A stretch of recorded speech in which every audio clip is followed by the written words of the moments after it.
1, 2, 2, 3.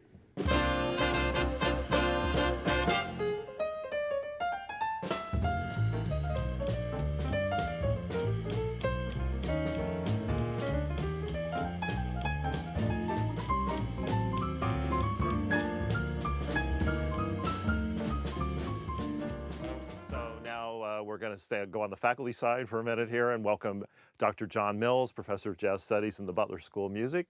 Jazz saxophonist, jazz composer extraordinaire, prolific, and terrific. There's my alliteration for the day. A composer in many idioms, so you will see a lot of, you will hear a lot of John's music that we won't talk about right now, but you will hear it in various contexts. So we're going to talk about his piece Equilibrium that he wrote for the latest concert. Again, many of you heard that before, so you'll be hearing it for the second time when you watch it in a few minutes. So, John, your program notes mentioned that Equilibrium was balancing aspects of lots of different styles, right? The hard bop, the cool, the modal, and the fusion styles. So can you give us an example of an element or two of each style that you used or how you worked on that? Sure. Yeah. I think one of my ideas starting out was I was going to be a little bit more maybe understated and nuanced than maybe what I might normally write. And just the idea of being more subtle, softer dynamics, softer textures, a little bit more cerebral, more than wildly rhythmic or something. Those are all qualities of cool jazz: the cerebral, the softer, more restrained, nuanced elements. The use of the flute in the ensemble, I feel like those are all aspects of the cool, sort of the intellectual side of jazz. And we have a lot of cool era fans in the class. Right. And so there's definitely a cool era of the 50s, but a lot of those sensibilities have been carried forward in some way. And so I was sort of operating from that as a point of departure to try to operate in that more restrained, nuanced language.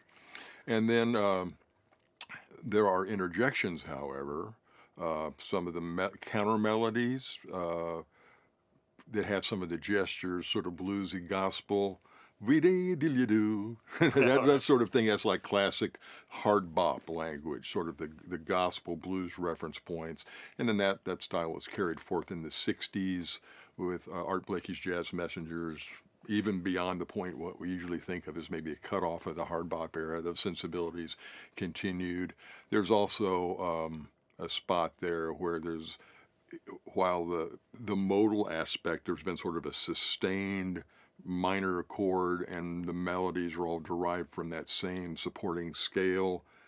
Suddenly there's an interjection of a little sequence of chords that pull you out of it, sort of take you through that little bit more harmonically ornate passageway, and that's sort of a hard bop-ism. Right. Yeah. I believe. Right. Uh-huh. And then because I've been operating in the sort of cool, restrained passage, kind of in the bridge of the tune, there's what amounts to like a single note, boo-yap. Oh yeah. That sort of big, bold, hot gesture is sort of a hard bop thing. Sort of mentioned that the modal aspect. Most of the material is sort of sitting for quite a while in a single minor chord, the melodies, the harmonies, enough points of departure, but that's kind of borrowing from modal idea.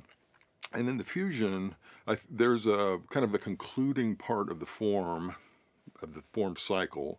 There's like a very specific bass line, and I'm going to do a terrible job of trying to sing these difficult intervals. Boom, boom, boom, boom, boom, boom. That idea of a melodic ostinato in the bass was something that's very much used in the fusion era as it started. Groups like Weather Report, Mahavishnu Orchestra implemented that. The whole idea that while the drummer is playing what would be like a ride swing pattern,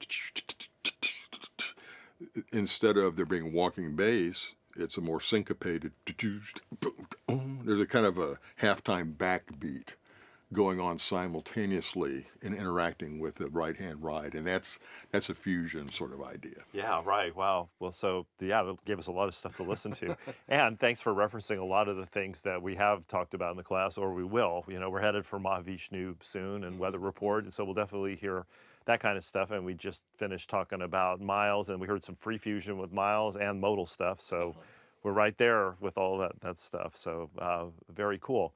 and they're, again, I think all those things are pretty apparent. So when we listen to this, please keep those things in mind.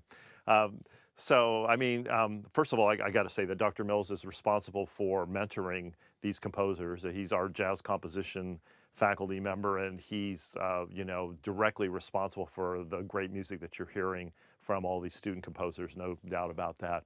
And we can tell, I can tell from your discussion of it that it's fun, right? Jazz Absolutely, is it fun. is. Yeah, right. I have to say, even though it sounds like this was like sort of a concoction and all going to deliberately put these elements together, it was done in a much more loose fashion when I just felt like all those elements were sort of fair game as I put together the new piece, not quite knowing where it was going to go.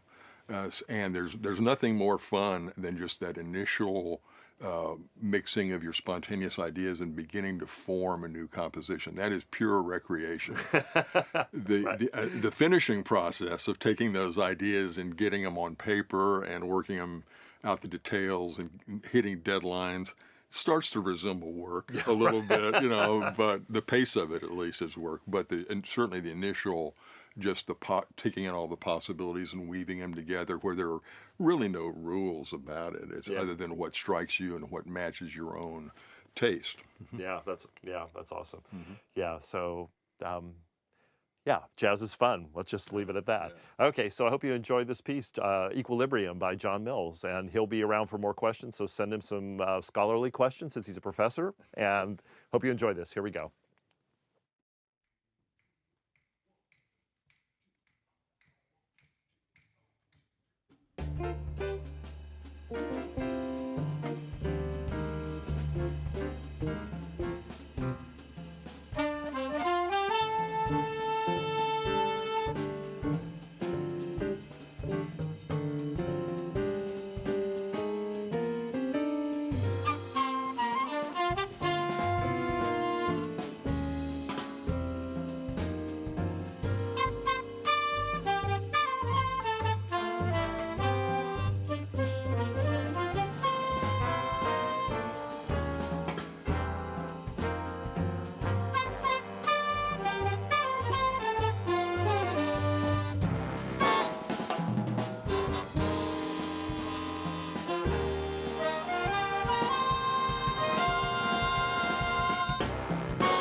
All right.